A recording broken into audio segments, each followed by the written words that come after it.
నాకు చెప్పేసి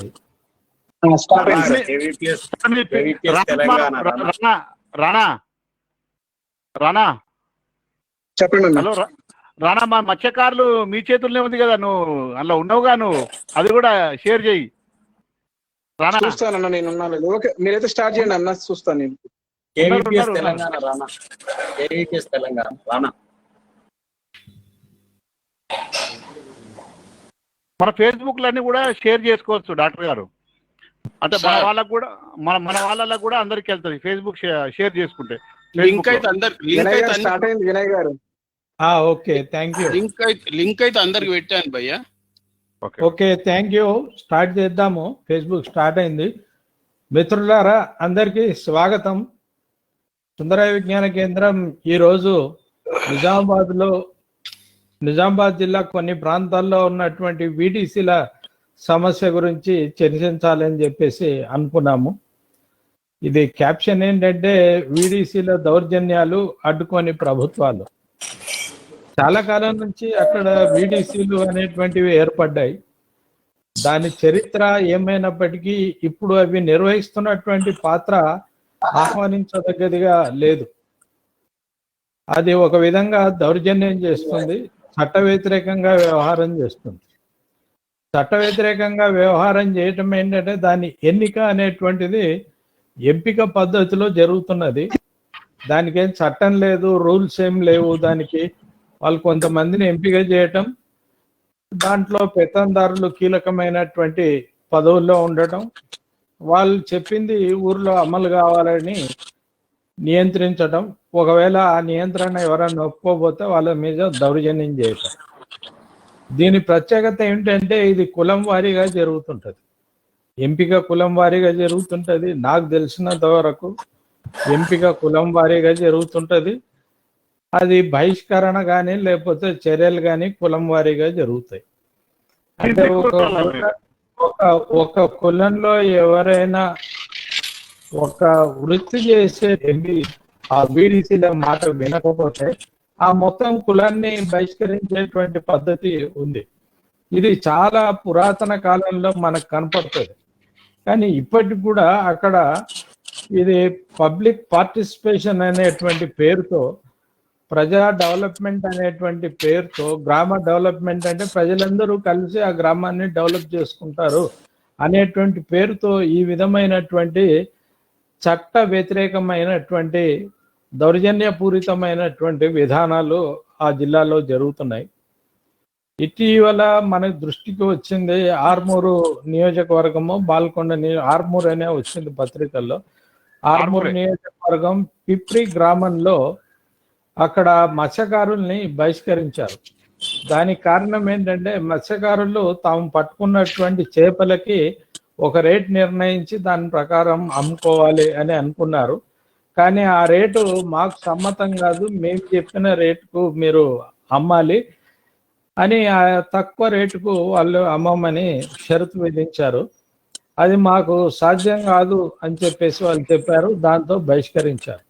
ఇంకొక అంశం ఏంటి ఇక్కడ చెప్తున్నది, ఆ మత్స్యకారులు ఈ చెరువులో అయితే చేపలు పట్టుకుంటున్నారు, ఆ చెరువు కోసం వాళ్ళు 1 లక్ష రూపాయలు వీడీసీకి చెల్లించారు, అంటే విలేజ్ డెవలప్మెంట్ కమిటీకి చెల్లించారు. ఈ విధంగా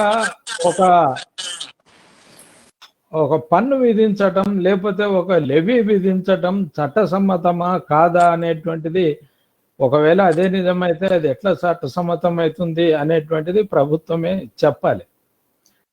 కొంతకాలం క్రితము ఒక గ్రామంలో వడ్డర్లను ఇదే విధంగా బహిష్కరించారు.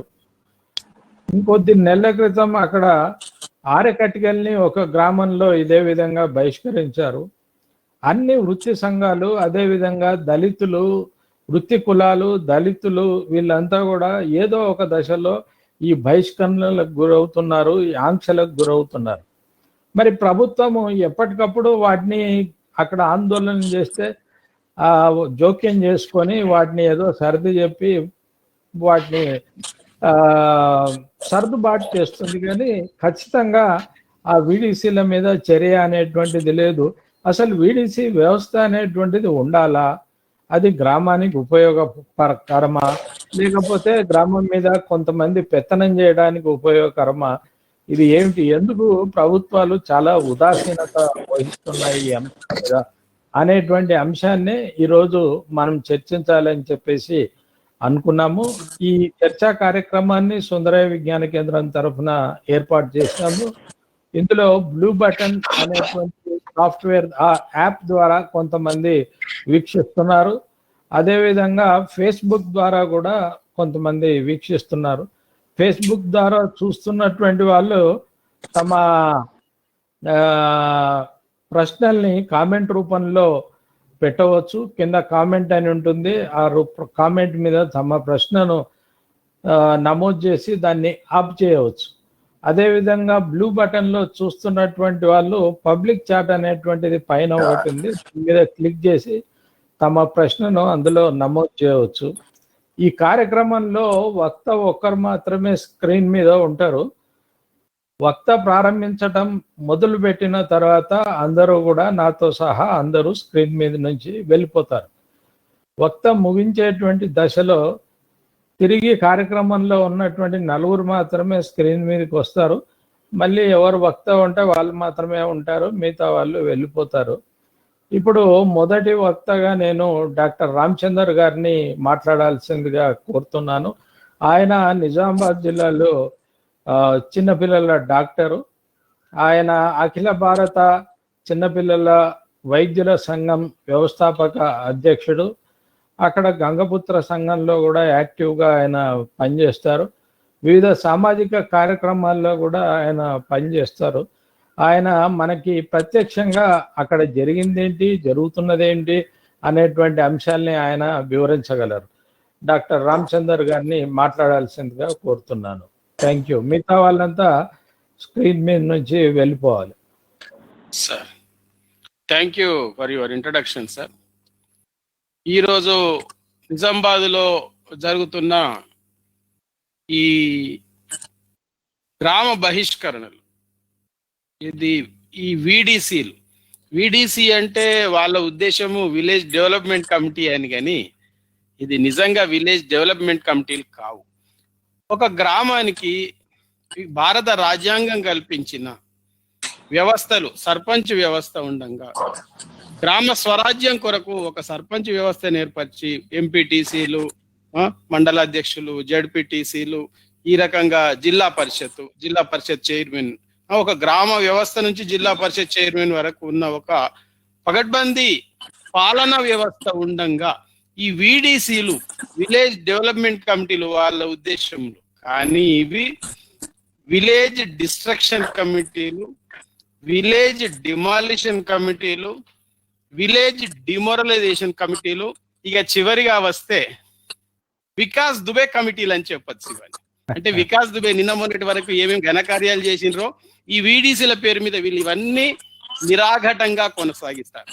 సెటిల్మెంట్లు, భూ వివాదాలు, సెటిల్మెంట్లు, కుల పంచాయతీలు, గ్రామాలలో ఒక రకమైన రాజ్యం వాళ్ళ సమాంతర ప్రభుత్వం ఏర్పరచుకొని కట్టుదిట్టమైన చర్యలు. అంటే ఇప్పుడు ఈ ఎలక్షన్ వ్యవస్థ ఏదైతుందో, ఎలక్షన్ వ్యవస్థ లోపల రిజర్వేషన్ విధానం వల్ల కొన్ని చోట్ల ఎస్సీ సోదరులు ఉంటారు, కొన్ని చోట్ల ఎస్టీ సోదరులు ఉంటారు, కొన్ని చోట్ల బీసీ సోదరులు ఉంటారు. అంటే ఏ కులస్తుడు ఈ వ్యవస్థలోకి రాని, సర్పంచ్ గానే కానీ, మండలాధ్యక్షునిగానే కానీ, ఎంపీటీసీ జడ్పీటీసీగా రాని, ఈ వీడీసీలు ఏవైతే ఉన్నాయో వీటన్నిటిని వాళ్ళ హక్కులను కాలరాస్తూ వీళ్ళొక స్వతంత్ర వ్యవస్థను, సమాంతర వ్యవస్థని ఏర్పరచుకొని ముఖ్యంగా అగ్రవర్ణాల కనుసన్నలలో ఉండేటట్టుగానే ఉంటుంది.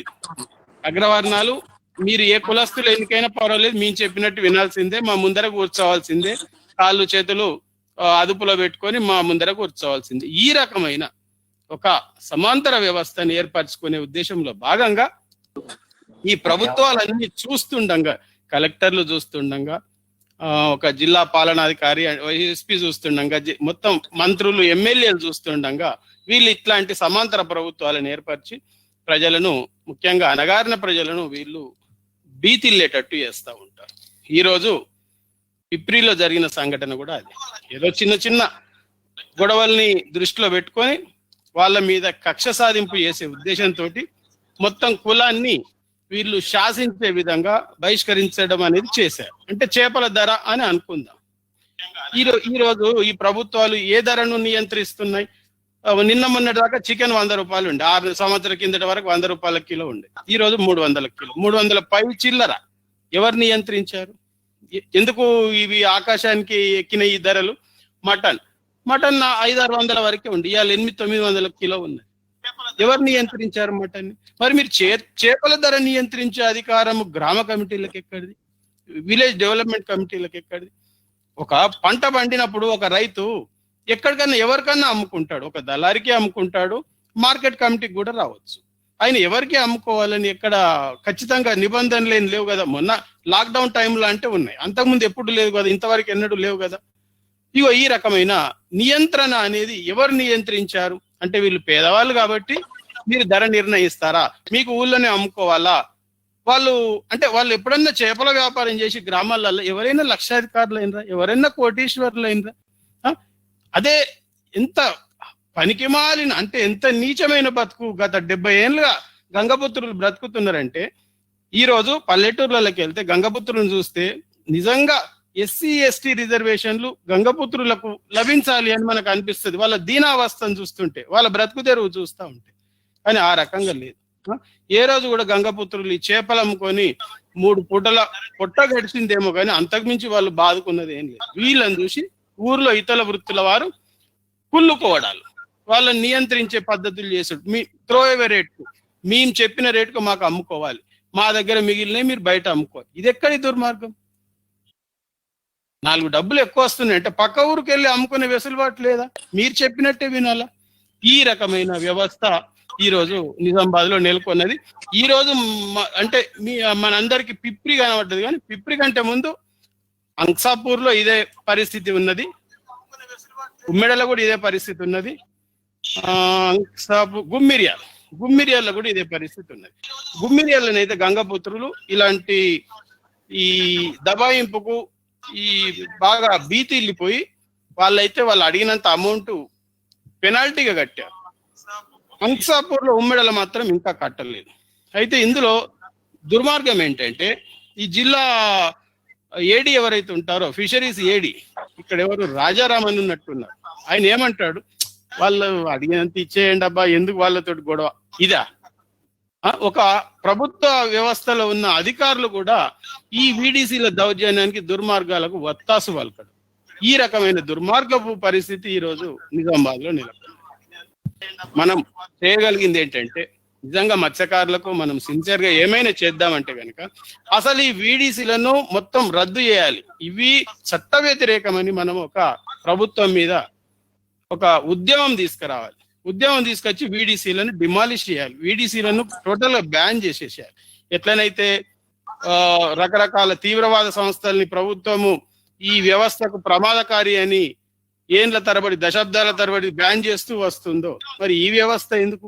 ఇది అంతకుమించిన దుర్మార్గమైన వ్యవస్థ.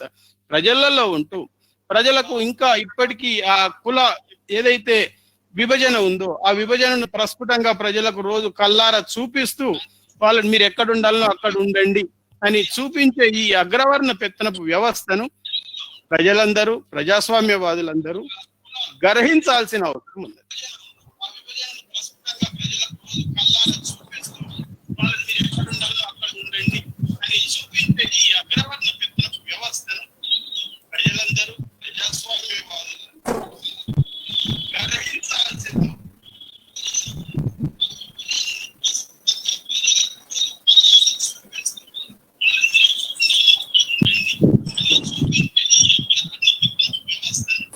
సరే, మన ప్రాబ్లం వచ్చింది అక్కడ? ప్రాబ్లం ఏం రాలేదు. ప్రాబ్లం ఏం రాలేదు. మీరు ఏమైనా ఇంటర్ అంటే మీరు ముగించారా? సారా? ఓకే, ఇప్పుడు స్కైలాబ్ బాబు గారు లైన్ లోకి వస్తారా?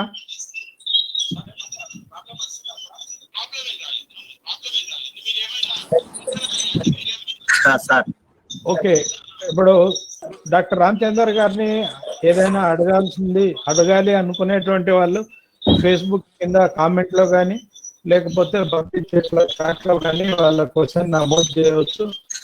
ఇప్పుడు టైలర్ బాబు గారు మాట్లాడతారు. ఆయన KVPS రాష్ట్ర ప్రధాన కార్యదర్శి. గతంలో అక్కడ ఇటువంటి ఇన్సిడెంట్ జరిగినప్పుడు ఆయన జిల్లాల్లో ఆ గ్రామాల్లో పర్యటించి ప్రత్యక్షంగా అనేకమైనటువంటి సమాచారాన్ని తెలుసుకొని ఉన్నారు. అదేవిధంగా ఆ పోరాటంలో భాగస్వామిగా కూడా ఉన్నారు. వారిని ఇప్పుడు మాట్లాడాల్సిందిగా కోరుతున్నారు. ముందుగా సుందరయ్య విజ్ఞాన కేంద్రానికి KVPS తెలంగాణ రాష్ట్ర కమిటీ తరఫున హృదయపూర్వకమైనటువంటి అభినందనలు తెలియజేస్తున్నాను. అదేవిధంగా ఈ చర్చలో పాల్గొంటున్నటువంటి డాక్టర్ నీలి రామచంద్ర గారు, లెల్లెల బాలకృష్ణ గారు, రఘుపాల్ గారు, ఈ సెమినార్ కి అధ్యక్షత వహిస్తున్నటువంటి వినయ్ కుమార్ గారు, దీంట్లో ఉన్నటువంటి వీక్షకులందరికీ కూడా మరొకసారి హృదయపూర్వకమైనటువంటి అభినందనలు తెలియజేస్తూ, ఇంతకు ముందు రామచందర్ గారు చెప్పారు VDC అని చెప్పేసానంటే నా దృష్టిలో విలేజ్ డామినేషన్ కమిటీ, డామినేషన్ పెత్తనం చేసేటువంటి కమిటీ, విలేజ్ పైన పెత్తనం చేసేది తప్ప విలేజ్ ప్రజల యొక్క ప్రయోజనాల కోసం ఉన్నటువంటిది కాదు, ఎంత మాత్రము కాదు అనేటువంటిది మనం అర్థం చేసుకోవాలి. ఇవాళ రాజ్యాంగబద్ధంగా కల్పించినటువంటి SC ST BC రిజర్వేషన్ల ఆధారంగా VDCలో గ్రామ పంచాయతీ సర్పంచులు, ఎంపీటీసీలు, జడ్పీటీసీలు ఈ రూపంలో ఎంపిక జరుగుతున్నప్పుడు ఆ రిజర్వేషన్ బేస్ మీద ఎన్నికైనటువంటి వాళ్ళకి మనం దాన్ని ఏమంటారు అంటే వాళ్ళ మీద పెత్తనం చేయటానికి, దాన్ని ప్రతీకారంగా చేయటం కోసం ఈ VDCల ఏర్పాటు అనేటువంటిది ఇది ఒక రాజ్యాంగేతరంగా అప్రజాస్వామికంగా ఎన్నికవుతున్నటువంటి కమిటీలు VDC కమిటీలు. అందుకనే నిజామాబాద్ జిల్లా గాని, కామారెడ్డి జిల్లా గాని, జగిత్యాల జిల్లా గాని, నిర్మల్ జిల్లా, ఈ 4 జిల్లాల్లో సుమారు 200 గ్రామాల్లో ఈ VDC కమిటీలు అనేటువంటివి ఉన్నాయి. వీటన్నిటిని రద్దు చేయటం ద్వారా ప్రజాస్వామ్యాన్ని, రాజ్యాంగాన్ని గౌరవించటం అనేటువంటిది అవసరము. ప్రతి ఒక్క పౌరుడు VDCని స్వచ్ఛందంగా వ్యతిరేకించాలి, వాటిని నిషేధించాలనేటువంటి పద్ధతులలో అందరూ కూడా ఈ ఉద్యమంలో భాగస్వాములు కావాలనేటువంటిది మొట్టమొదటిగా నేను మీ దృష్టికి తీసుకురావాలి సార్. అసలు VDCలు ఎందుకు ఎన్నికవుతున్నాయి గ్రామాల్లో అనేటువంటి విషయాన్ని మనం ఆలోచిస్తే, మొత్తం 200 గ్రామాల్లో VDCలు ఎక్కడ ఒక్క చోట కూడా ఒక్క దళితుడో, ఒక్క MBCకి సంబంధించిన వ్యక్తో, BCలో అత్యంత వెనకబడినటువంటి తరగతులకు చెందినటువంటి వ్యక్తి ఆ VDCకి సంబంధించినటువంటి అధ్యక్షుడు ఇంతవరకు కాలేదు. VDCలు ఎవరయ్యారు అని చెప్పేసానంటే, ఎవరైతే ఆర్థిక ఆధిపత్యం చెలాయిస్తున్నారో, ఎవరైతే సామాజిక పెత్తనాన్ని చెలాయిస్తున్నారో, నిజామాబాద్ మొత్తం జిల్లాలో కూడా మనం పరిశీలిస్తే ఆ VDC కమిటీ అధ్యక్షులకి ఎవరున్నారు అని చెప్పేసానంటే, ఇవాళ వెలమలు ఉన్నారు, అదేవిధంగా గుడాటి కాపులు ఉన్నారు, గోనె కాపులు ఉన్నారు, అదే విధంగా చూసుకున్నప్పుడు రెడ్లు ఉన్నారు తప్ప వేరే వాళ్ళు లేరు అనేటువంటిది మనకు క్లియర్ గా అర్థమవుతుంది. అంటే రిజర్వేషన్ బేస్ మీద SC ST MBCలో వచ్చినటువంటి వాళ్ళు మా ఊరు మీద, మేము గ్రామంలో భూస్వాములు ఉంటే, మేము గ్రామ పెత్తందారులు ఉంటే, మా చేతుల్లో భూములు ఉంటే, రిజర్వేషన్ బేస్ మీద వచ్చినటువంటి మీరు మా మీద పెత్తనం చేయటం ఏంది? మీరు సర్పంచ్ గా మమ్మల్ని పరిపాలిస్తారా? కాబట్టి మీ సర్పంచ్ గిరి, మీ MPTC గిరి ఇదంతా తుచ్చ. కాబట్టి మేం చేస్తున్నాం పరిపాలన. కాబట్టి కులానికి 2 చొప్పున, కులానికి 2 మీ కులంలో మాట్లాడుకొని, మీ కుల పెద్ద మనిషి దగ్గర మాట్లాడుకొని కులానికి 2 చొప్పున రండి, ఇక్కడ విలేజ్ డెవలప్మెంట్ కమిటీ వేద్దామని చెప్పేసే పద్ధతులలో ఆ గ్రామాల్లో ఉన్నటువంటి అగ్రకుల ఆధిపత్యానికి సంబంధించినటువంటి కొన్ని శక్తులు హోలీ పండుగ రోజున ఇవాళ ఈ విలేజ్ డెవలప్మెంట్ కమిటీలు అనేటువంటిది ఏర్పాటు చేసుకోవటం అనేటువంటిది జరుగుతుంది. ఈ VDC ద్వారా వచ్చేటువంటి ఆదాయాలు ఏంటి? ఎందుకోసం దీనికే ప్రాబల్యం ఉంది? మనం గ్రామ పంచాయతీ సర్పంచులు గాని, గ్రామంలో ఎంపీటీసీలు గాని ఉత్సాహ విగ్రహాలుగా మారిపోతున్నటువంటి పరిస్థితి ఉంది VDCల వల్ల. ప్రజాస్వామ్యబద్ధంగా ఓటు హక్కును వినియోగించుకొని నాకు ఇష్టమైనటువంటి నాయకుడు గీనా అని చెప్పే సర్పంచ్ని ఎన్నుకుంటే, గ్రామ ప్రథమ పౌరుడైతే ఆ గ్రామ ప్రథమ పౌరుడిని కూడా తీసుకెళ్లి చివరి పౌరుడుగా పెట్టి విలేజ్ డెవలప్మెంట్ కమిటీ అధ్యక్షుడు మాత్రమే ఆ ఊరుకు ప్రథమ పౌరుడుగా ఉన్నాడు. అంటే రాజ్యాంగబద్ధంగా ప్రజాస్వామ్యబద్ధంగా ఎన్నికైనటువంటి సర్పంచులు, ఎంపీటీసీలు ఉత్సవ విగ్రహాలుగా మారుస్తున్నటువంటి ఒక దుశ్చర్య VDCల వెనకాల కనపడుతుంది. ఇది మనం అర్థం చేసుకోవాల్సిన విషయం. అదే క్రమంలో ఇంకోటి ఏమిటి? విలేజ్ లో వివిధ సామాజిక వృత్తుల ద్వారా వచ్చేటువంటి ఆదాయాల మీద పెత్తనం చేయొచ్చు. ఆ వృత్తుల మీద పెత్తనం చేయొచ్చు, అనగారిన తరగతుల మీద పెత్తనం చేయొచ్చు. పెత్తనం చేయటం కోసం కూడా ఒక వేదికను ఏర్పాటు చేసుకున్నారు. దీని వెనకాల అగ్రకుల ఆధిపత్యం క్లియర్ గా కనపడుతున్నది. విడిసి అని ఎక్కడ ఏర్పాటు చేసినా దాని వెనకాల అగ్రకుల ఆధిపత్యం కనిపిస్తుంది. దాని వెనకాల మనం పరిశీలిస్తే ఇవాళ భూస్వామ్య పెత్తందారి పోకడలు కనిపిస్తున్నాయి అనేటువంటిది మనం అర్థం చేసుకోవాలి. అందుకని విడిసిలో ఇవాళ పిప్రి గ్రామంలో గంగపుత్రుల్ని బహిష్కరించడం అనేటువంటిది ఇది మొదటిసారి కాదు. ఈ గంగపుత్రుల్ని ఇది 4వ విలేజ్ ఇప్పటి వరకు బహిష్కరించడం అనేటువంటిది.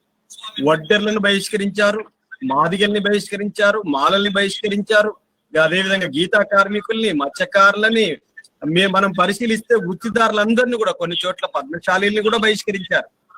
చివరికి ఎంత దుర్మార్గమైందంటే ఇది ప్రజాస్వామ్యబద్ధంగా ఎన్నికైనటువంటి ఒక దళిత సర్పంచ్ని, ఒక గ్రామంలో దళిత సర్పంచ్ని కూడా గ్రామ బహిష్కరణ చేశారు.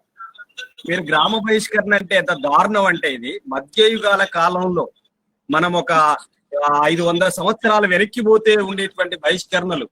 దొరకు ఎదురు తిరిగినటువంటి వాడికి నీకు ఈ ఊళ్ళో హక్కు లేదు పోరా అని చెప్పేటువంటిది. నువ్వే దొరకు ఎదురు తిరుగుతావురా, నువ్వే దొరను ప్రశ్నిస్తావురా, కాబట్టి ఈ ఊళ్ళో నీకు ఉండే నైతిక హక్కు లేదు, నువ్వు కులంలో కలిసేటువంటి హక్కు లేదు అనేటువంటి పద్ధతులలో వాళ్ళని ఎల్లగొట్టేటువంటి పద్ధతి ఇవాళ కొనసాగుతోంది. అందుకనే మీరు చూడండి, ఎక్కడ విడిసి కమిటీ ఎన్నికైనా అన్ని కులాల్లో నుంచి ఎన్నికైనట్టుగానే ఉంటది, కులానికి 2 చొప్పున. కానీ దాని మీద ఆధిపత్యం ఎవరిది ఉంటుందంటే ఆ పై 4 తరగతులకు సంబంధించినటువంటి వాళ్ళదే ఉంటున్నది అనేటువంటిది క్లియర్ గా అర్థమవుతుంది. అందుకనే విడిసిలను తక్షణమే రద్దు చేయకపోతే చేపల ధర ఎంత ఉండాలో నిర్ణయించాల్సింది విడిసిలా. చేపలు దాంట్లో పోసినటువంటి మత్స్యకారులు, దాన్ని కాపాడుకున్నటువంటి కాపలాదారులు, దాన్ని అమ్ముకునేటువంటి స్వేచ్ఛ ఎవరికి ఉండాలి? మత్స్యకారులకి ఉండాలి. కానీ ఆ మత్స్యకారుల స్వేచ్ఛను హరించేటట్టుగా మేం చెప్పిన ధర ఇవ్వండి, మేం చెప్పిన ధరకు మాత్రం ఇవ్వకపోతే మీరు బయటికి అమ్మటానికి లేదు, మీరు చెప్పిన ధర ఊళ్ళో అమ్మాలన్నా మీరు చెప్పిన ధర, లేకపోతే మిమ్మల్ని సామాజికంగా బహిష్కరిస్తామనేటువంటి పద్ధతులలో బహిష్కరిస్తున్నారు. వడ్డేర్లు రాళ్లు కొట్టుకుని బతికేటువంటి ఎంబీసీలు, సంచార జాతులు వడ్డేర్లు, ఇవాళ అట్లాంటి వడ్డర్లను కూడా ఆ రాళ్లు కొట్టినందుకు గాను ఆ రాళ్ల ధర వాళ్ళే డిసైడ్ చేస్తారట, వాళ్ళే చూపిస్తారట. వాళ్ళు చెప్పిన ధర గనక రాళ్లు, కంకర, అదే విధంగా బేస్మెంట్ రౌత్ కనుక ఇవ్వకపోతే వాళ్ళని సామాజిక బహిష్కరణ చేస్తారు. ఇదే ఆర్మూరు ప్రాంతంలో మంతిని అనేటువంటి గ్రామంలో మాదిగల్ని బహిష్కరించారు. మీరు ఇక్కడ ఒక దుర్మార్గమైన ప్రక్రియ అవుతుందంటే మాదిగల్ని బహిష్కరించిన మాలల్ని కూడా వాళ్ళ స్వతంత్రంగా ఉన్నటువంటి ఎస్టీల్లో ఉన్నటువంటి ఒక సంఖ్యాతులు మాలల్ని కూడా ఈ బహిష్కరించిన మీద పెత్తనం చేయడానికి ఈ దళితుల్నే ఇంకో దళితుల మీద ఫైట్ చేయడానికి తీసుకొచ్చి దాని వెనకాల దొరలు పెత్తందారు నుండి దళితులతోటే దళితుల మీద ఫైట్ చేసేటువంటి మంతని గ్రామంలో జరిగింది. మంతనిలో మాదిగలు చేసినటువంటి ద్రోహం ఏమిటి? ఏమో అంబేద్కర్ విగ్రహాన్ని పెట్టకూడదా? మారంపల్లి గ్రామం ఉంది, అక్కడ మాలల్ని బహిష్కరించారు. మిగిలిన వాళ్ళంతా సైలెంట్ మోడ్ లో పెట్టుకోవాలి. సైలెంట్ మోడ్ లో పెట్టుకోకపోతే అంత డిస్టర్బెన్స్ వస్తుంది. రఘుపాల్ గారు కానీ, వినయ్ కుమార్ గారు కానీ దయచేసి సైలెంట్ మోడ్ లో పెట్టండి. మాట్లాడు స్కైలాబ్. అక్కడ మంతిని మండలంలోనే మనం చూసాం దళితుల పట్ల కొనసాగుతున్నట్టు వివక్షను కూడా మనం చూస్తున్నాం. మారంపల్లి గ్రామంలో అన్ని కులాలకు కమ్యూనిటీ హాల్స్ కట్టారు.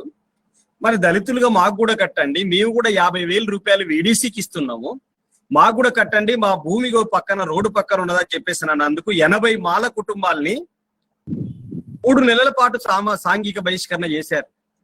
ఇది తప్పు అని చెప్పేసి పెద్ద మొత్తంలో మొట్టమొదట కేవీపీఎస్ అన్ని సామాజిక సంఘాలు పెద్ద మొత్తంలో ఫైట్ చేశాయి. అక్కడ ఫైట్ చేసినాలే కానీ వాళ్ళు వెనక్కి తగ్గలే. అదొక పెద్ద పోరాటంగా మారింది.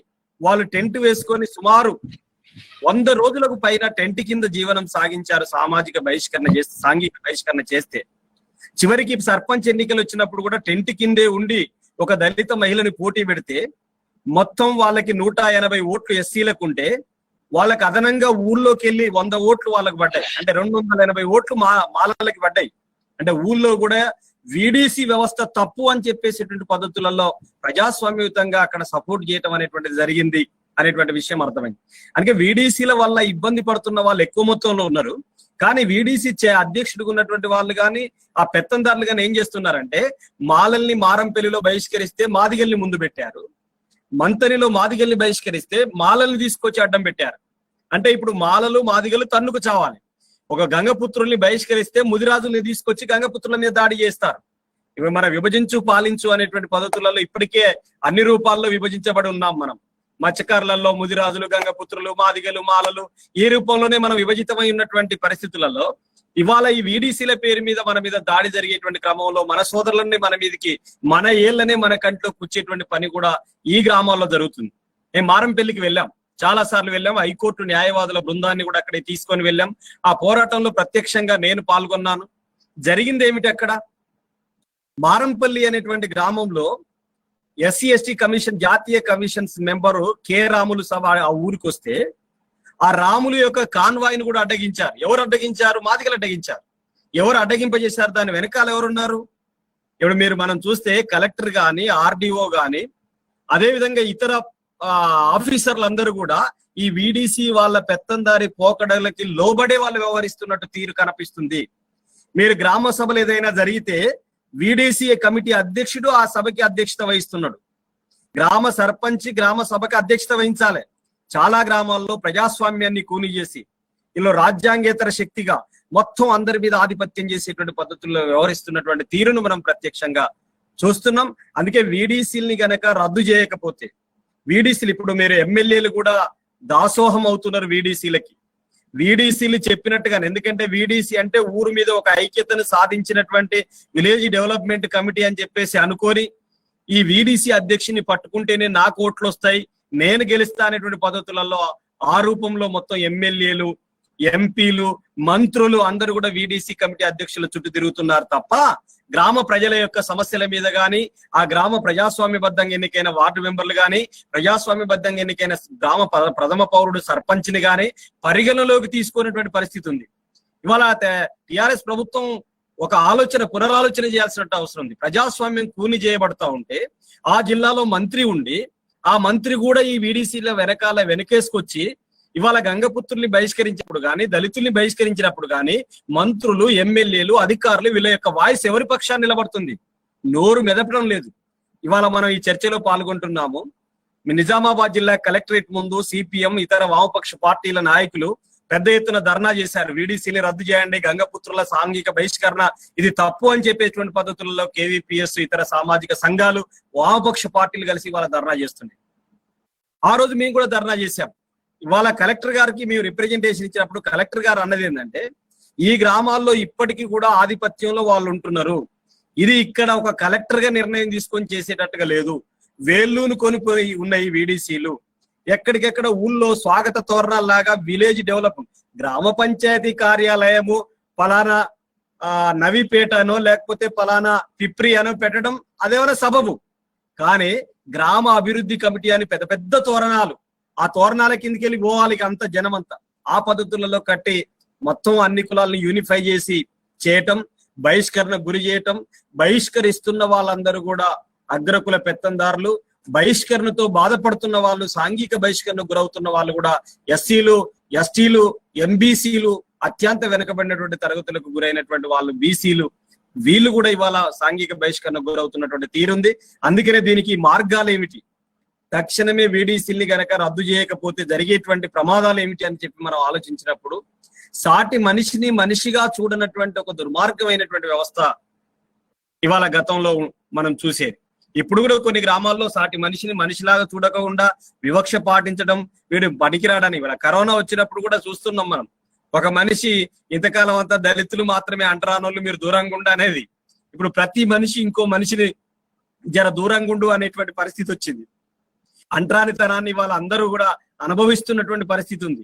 ఈ పరిస్థితులలో ఇవాళ ఈ కరోనా లాక్డౌన్ లో ప్రజలు చస్తమో బస్తమో అరోలచ్చనాన్ని ఏడుస్తుంటే, ఉపాధి దొరక్క అవస్థ పడుతుంటే, ఎట్టరో ఈ వైరస్ తోటి ఎట్ట బతకాలరో అని చెప్పేసి జనమంతా ఆలోచిస్తుంటే, ఇప్పుడు సాంఘిక బహిష్కరణ చేస్తున్నటువంటి వీడీసీల మీద ఏ చర్యలు తీసుకోవాలనేటువంటిది ఒక ఆలోచన మాత్రం ప్రభుత్వం చట్ట ప్రకారంగానే చేయకపోతే, ఇలాంటిది కూడా కొన్ని రాష్ట్రాల్లో వీడీసీల పేరు మీద, పక్కన మహారాష్ట్రలో కూడా వీడీసీల పేరు మీద కొన్ని ఉన్నప్పుడు దాని మీద ఫైట్ చేసిన వెంటనే ఆ ప్రభుత్వం జోక్యం చేసుకొని కొన్ని గ్రామాల్లో ఉన్నటువంటి పెత్తందారి కమిటీలకు ఉన్నటువంటి వీడీసీలను కూడా రద్దు చేయడం అనేటువంటిది జరిగింది.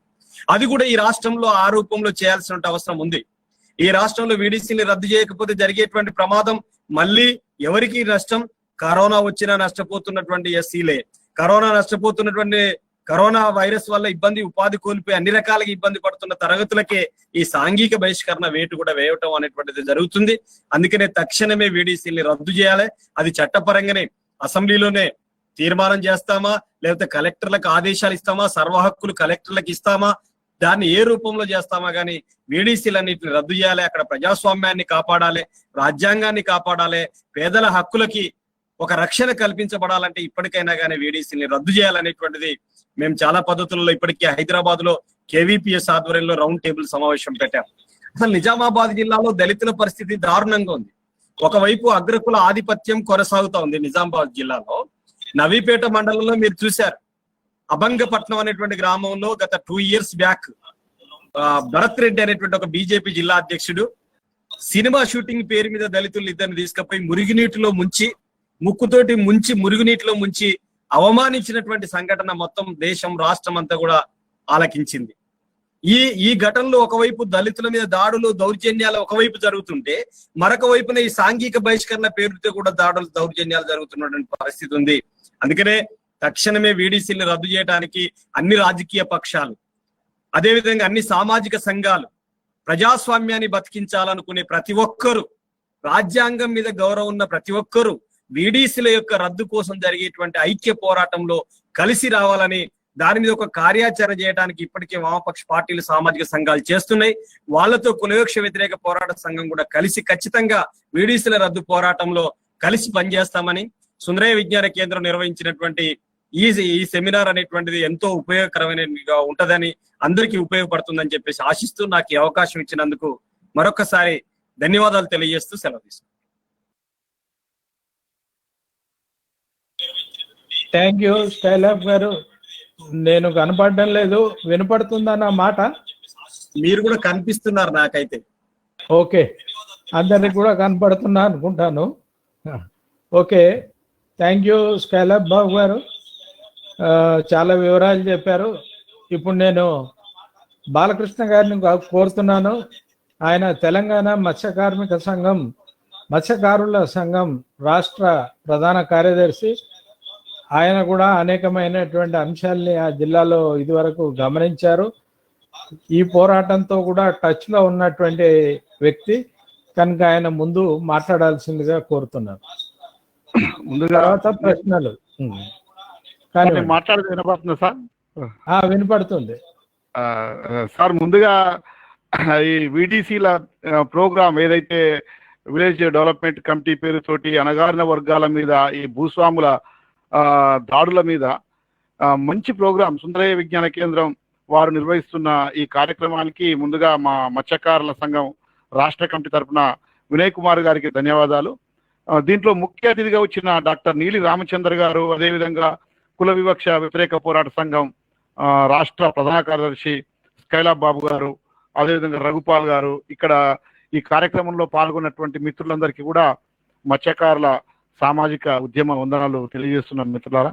ముఖ్యంగా గత వారం 10 రోజుల నుంచి ఒకవైపు కరోనా నేపథ్యంలో బిక్కుబిక్కుమంటూ ఎవరికి కలవకుండా, ఎవరికి చెప్పుకోవాలనో బాధలు తెలియకుండా, ఒకవైపు చాలా ఇబ్బందుల్లో ఉన్నటువంటి అణగారిన వర్గాల సామాజిక వర్గానికి చెందిన గంగపుత్రులు పిప్రి అనేటువంటి ఆర్మూరు మండలం పిప్రి అనేటువంటి గ్రామంలో వారం రోజుల నుంచి వాళ్ళని అక్కడ ఉన్నటువంటి వీడీసీ సంబంధించిన విలేజ్ గ్రామాభివృద్ధి కమిటీ ఎంత దారుణంగా అంటే వాళ్ళకు పాలు ఇవ్వరు, వాళ్ళకు కనీసం వాళ్ళ భూములలో వ్యవసాయ కూలీలుగా ఎవరు పనిలోకి పోవద్దు, వాళ్ళకు పెట్రోల్ పోయొద్దు, వాళ్ళకు సరుకులు ఇవ్వద్దు అనేటువంటి ఒక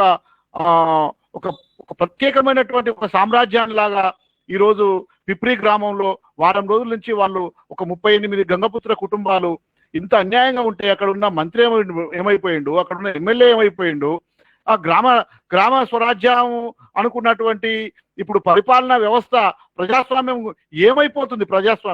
ప్రజాస్వామ్యం ఏమన్నా కూని అయిపోతుందా?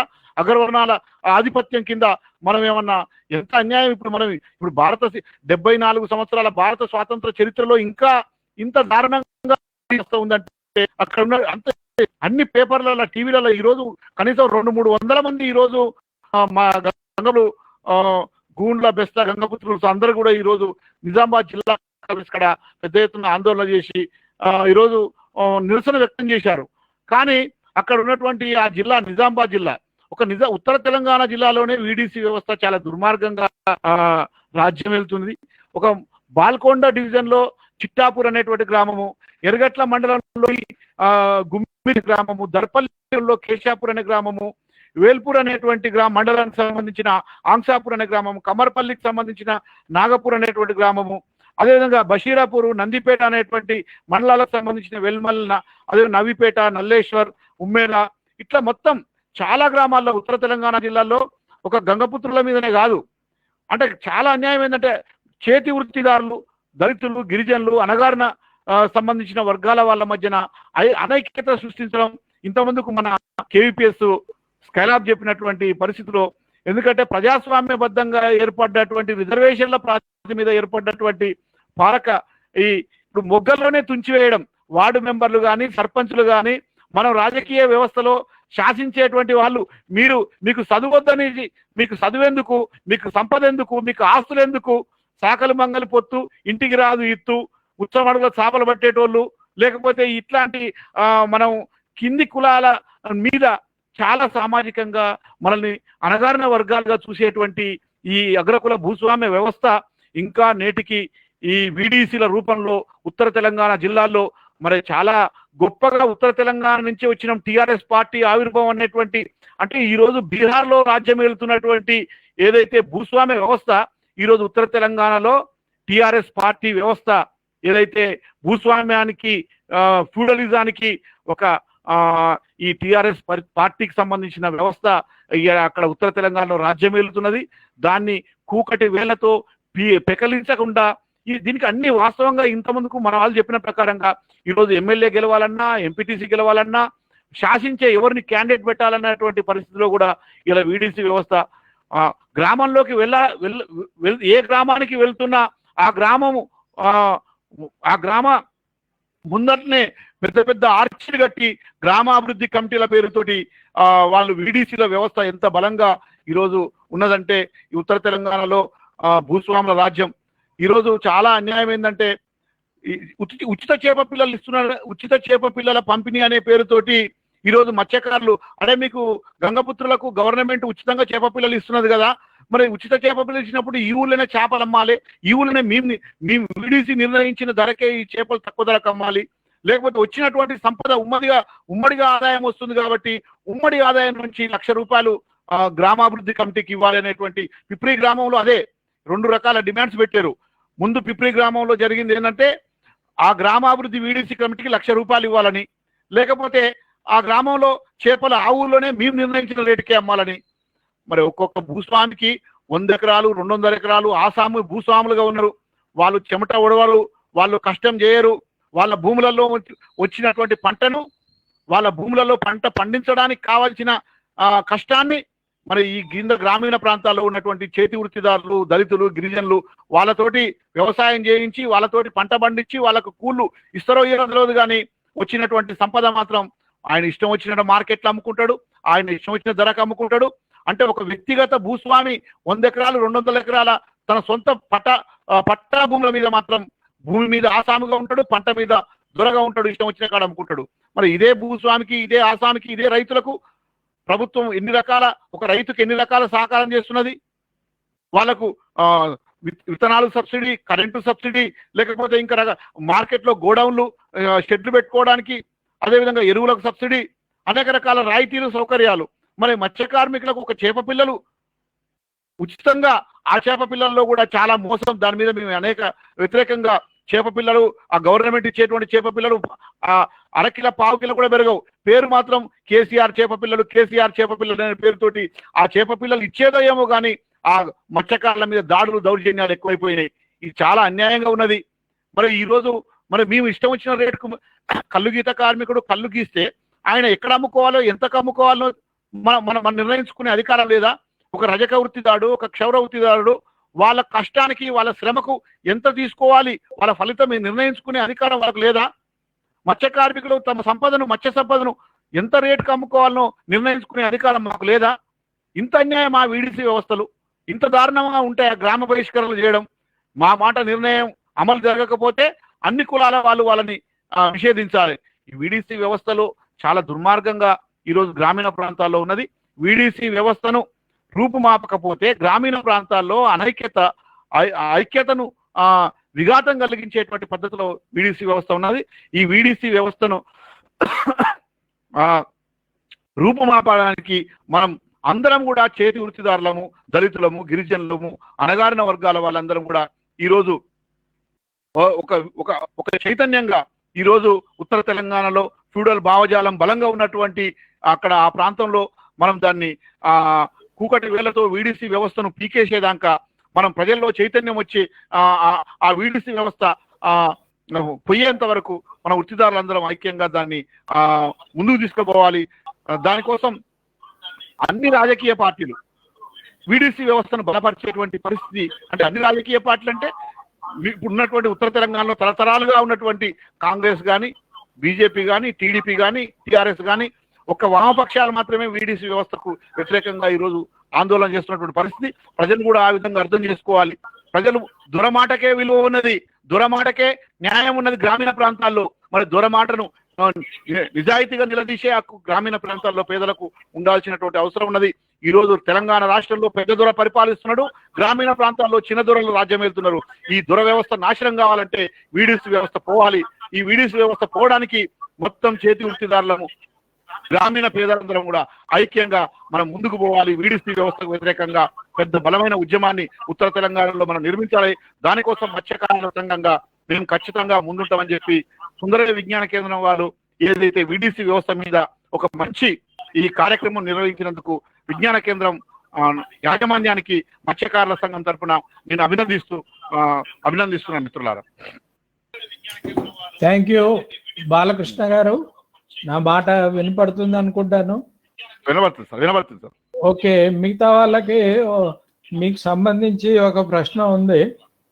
మిగతా వాళ్ళకు కూడా మీరు ప్రశ్నలు చూస్తున్నటువంటి వాళ్ళు ప్రశ్నలు అడగవచ్చు. నేను ఇందాక చెప్పినట్టుగా ఫేస్బుక్ కామెంట్స్ లో పెట్టవచ్చు. కామెంట్స్ లో ఇప్పటి వరకు చాలా మంది ఈ చట్ట వ్యతిరేకమైనటువంటి వీడీసీలను రద్దు చేయాలి అని కామెంట్స్ పెట్టారు. ఒక కామెంట్ స్కైలాబ్ గారు చాలా వివరాలు చెప్పారు అని చెప్పి ఆయనకు థ్యాంక్స్ చెప్పారు. సో ఈ విధమైనటువంటి మిగతా కూడా ప్రశ్నలు ఏమైనా ఉంటే పెట్టవచ్చు. ఇప్పుడు ఒక ప్రశ్న మీరు చెప్పిన దాన్ని బట్టి బాలకృష్ణ గారు, మత్స్యకారులు తమ చేపలకు ధర నిర్ణయించుకోకూడదని ప్రశ్నించారు. ఇక్కడ ఒక అంశం ఏంటంటే ఆ గ్రామంలో నిజంగానే అత్యధిక ధరకు అమ్ముతున్నారా పక్క గ్రామంతో పోల్చినప్పుడు అన్నది ఓ ప్రశ్న. అంత ఎక్కువ ధరకు అమ్ముతున్నారా లేకపోతే ఇతర గ్రామాల లాంటి చెప్పండి. గ్రామీణ ప్రాంతాల్లో మత్స్య కార్మికులు రేటు చాలా లీస్ట్ కనీసం 80 రూపాయలు 70 రూపాయల కేజీ అమ్మేటువంటి పరిస్థితి ఉన్నది గ్రామీణ ప్రాంతాల్లో. ఈరోజు హైదరాబాద్ లో ముషిరాబాద్ చేపల మార్కెట్ లో కేజీ సైజ్ చేప 150 రూపాయలు 160 రూపాయలు, షాపులలో పోతే 200 రూపాయలు ఉన్నది.